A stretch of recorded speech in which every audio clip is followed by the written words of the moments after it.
তখন চামড়ার মূল্য ছিল 1200 থেকে 1700 টাকার কাছাকাছি। কিন্তু ভাগ্যের নির্মম পরিহাস, গত ফ্যাসিস্ট সরকারের আমলে, স্বৈরাচার সরকারের আমলে তা ধ্বংসের ধারপ্রান্তে এসে পৌঁছে গিয়েছে।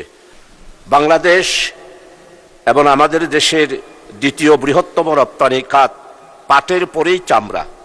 চামড়াজাত পণ্য শিল্প আজকে ধ্বংসের মুখে। কুরবানির কাঁচা চামড়ার দাম 10, ট্যানারির লোকসান, আন্তর্জাতিক ক্রেতার আস্থা হারানো, সাভার ট্যানারি কমপ্লেক্সে সিইটিপি সংকটের কারণে 1 লক্ষের বেশি শ্রমিকের কর্মসংস্থান আজকে হুমকির মুখে। 2018 সালে $1.2 বিলিয়ন রপ্তানি হলেও 2024 এবং 25 অর্থ বছরে তা নেমে এসেছে $70 কোটি নিচে। এই শিল্প রক্ষার বাণিজ্য মন্ত্রণালয়ের জরুরি হস্তক্ষেপ ও সংসদীয় তদারকি প্রয়োজন বলে আমি মনে করি দেশের স্বার্থে। জরুরি কারণে কুরবানির মৌসুম আজকে শেষ। এই কুরবানি মৌসুমের আগেই এই পার্লামেন্টে আমি 71 বিধিতে 2 মিনিটের আলোচনায় আমি এই বিষয় সম্পর্কে দৃষ্টি আকর্ষণ করেছিলাম মাননীয় মন্ত্রী।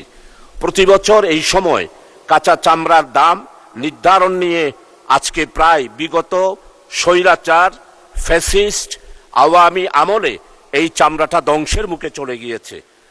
আমাদের 4 দলীয় জোটের আমলে যখন মাননীয় প্রধানমন্ত্রী দেশনেত্রী বেগম খালেদা জিয়ার নেতৃত্বে সরকার গঠন হয়েছিল, তখন চামড়ার মূল্য ছিল 1200 থেকে 1700 টাকার কাছাকাছি।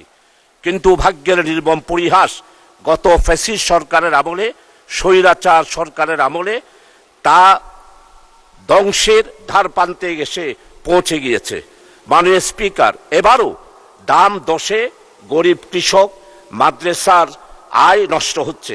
সাভার ট্যানারি কমপ্লেক্স সিইটিপি এখনো আন্তর্জাতিক মান লক সার্টিফিকেশন পাই নাই। ফলে H&M ক্লার্কস এর মতো বড় ক্রেতারা অর্ডার কমিয়ে দিয়েছে।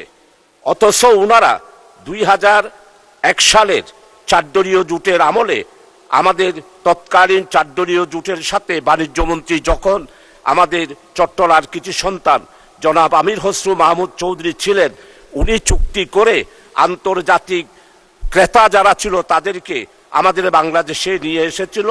তখন চামড়ার মূল্য সর্বনিম্ন 1400 টাকা ছিল। পাকিস্তানের চামড়া শিল্পে থাকলেও মাননীয় স্পিকার, আপনার নোটিশে তো এইসব কথা নাই, আপনি নোটিশটা পড়েন। স্পিকার ওই মাঝে মাঝে একটু অ্যাড করে যে আপনি পরে বলতে পারবেন। জি জি, মাননীয় রিডিংটা ঠিকভাবে পড়তেছে, এখন পড়েন, পরে প্রশ্ন করুন। জি জি মাননীয় স্পিকার, ভারত পাকিস্তানের চামড়া শিল্পে ভর্তুকি থাকলেও আমাদের শিল্প নগদ সহায়তা ও গ্যাস বিদ্যুতের মূল্য পিছিয়ে যাচ্ছে। অবৈধভাবে কাঁচা চামড়া পাচার বন্ধ হচ্ছে না। কাঁচা চামড়া ন্যায্য মূল্য নির্ধারণ ও মনিটরিং কমিটি গঠন করা দরকার। এই ব্যাপারে আমি মন্ত্রী মহোদয়ের স্পষ্ট ভূমিকা এবং দৃষ্টি আকর্ষণ করছি।